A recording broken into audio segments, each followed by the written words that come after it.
क्या आप abroad MBBS करने की सोच रहे हो और वापस इंडिया में आके एज अ डॉक्टर प्रैक्टिस भी करना चाहते हो? तो hello everyone, this is me Lakshmi and welcome back again to global education consultancy.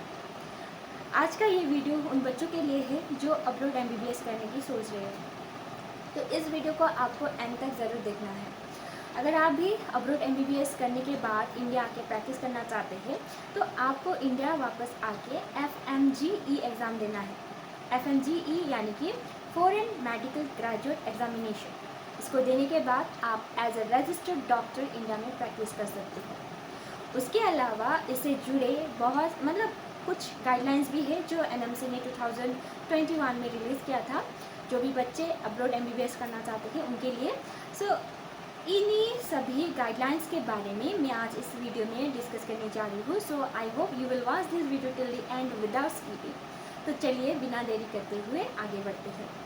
सबसे पहला गाइडलाइन ये कहता है कि जिस भी पर्टिकुलर कंट्री में आप एमबीबीएस करने की सोच रहे हो वहाँ पर जो कोर्स ड्यूरेशन है वो 54 मंथ्स का होना चाहिए, यानी कि 4.5 ईयर्स।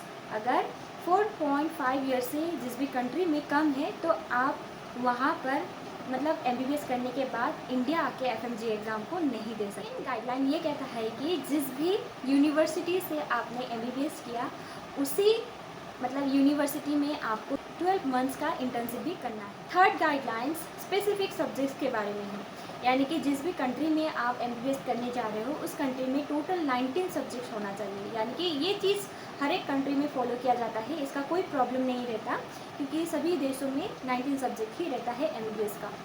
उसके अलावा जो फोर्थ गाइडलाइंस है वो मीडियम ऑफ इंस्ट्रक्शन को लेके है, यानी कि आपका जो कोर्स का मीडियम ऑफ इंस्ट्रक्शन है वो इंग्लिश मीडियम में होना चाहिए। एंड मैक्सिमम कंट्रीज़ में ये इंग्लिश में ही करवाया जाता है, लेकिन जो प्रॉब्लम आता है वो लाइसेंस एग्ज़ाम में आता है। लेकिन जो रसिया है वो अपना लाइसेंस एग्ज़ाम जो है वो अपना खुद का लोकल लैंग्वेज में करवाता है। सो प्रॉब्लम इसमें आता है। एंड जो फिफ्थ गाइडलाइंस है वो रजिस्ट्रेशन के बारे में बोलता है।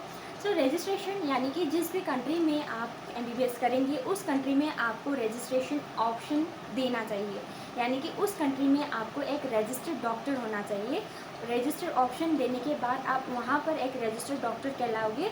उसके बाद आप इंडिया में आके FMGE का एग्ज़ाम दे सकते हैं। इससे पहले कोई भी डाउट्स आ जाए मन में, मैं बता दूँ, जो लाइसेंस एग्ज़ाम है रशिया का वो लोकल लैंग्वेज में तो होता है, लेकिन अब आपके मन में ये डाउट आ रहा होगा कि रशिया में लोकल लैंग्वेज में अगर लाइसेंस एग्ज़ाम हो रहा है तो फॉरेनर स्टूडेंट्स के लिए वो कैसे पॉसिबल रहेगा। मैं बता दूं कि वहाँ पर आपको लोकल लैंग्वेज भी सिखाया जाता है फॉर 4 इयर्स। सो इसी तरह से आप वहाँ का जो लाइसेंस एग्ज़ाम है वो दे सकते हैं। जो फिफ्थ गाइडलाइंस है वो रजिस्ट्रेशन के बारे में बोलता है। सो रजिस्ट्रेशन यानी कि जिस भी कंट्री में आप एमबीबीएस करेंगे उस कंट्री में आपको रजिस्ट्रेशन ऑप्शन देना चाहिए, यानी कि उस कंट्री में आपको एक रजिस्टर्ड डॉक्टर होना चाहिए। रजिस्टर्ड ऑप्शन देने के बाद आप वहाँ पर एक रजिस्टर्ड डॉक्टर कहलाओगे। उसके बाद आप इंडिया में आके FMGE का एग्ज़ाम दे सकते हो।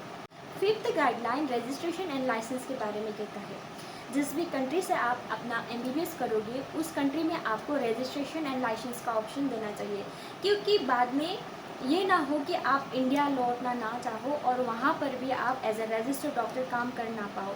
सो इसीलिए उस कंट्री में आपको रजिस्ट्रेशन एंड लाइसेंस का ऑप्शन देना चाहिए। सो इन सभी गाइडलाइंस के बारे में आज का ये इन्फॉर्मेशन आपको कैसा लगा कमेंट पे बताना मत भूलिएगा। And hope you like this video. And आज के लिए इतना ही था। See you soon in the next video. तब तक के लिए टेक केयर।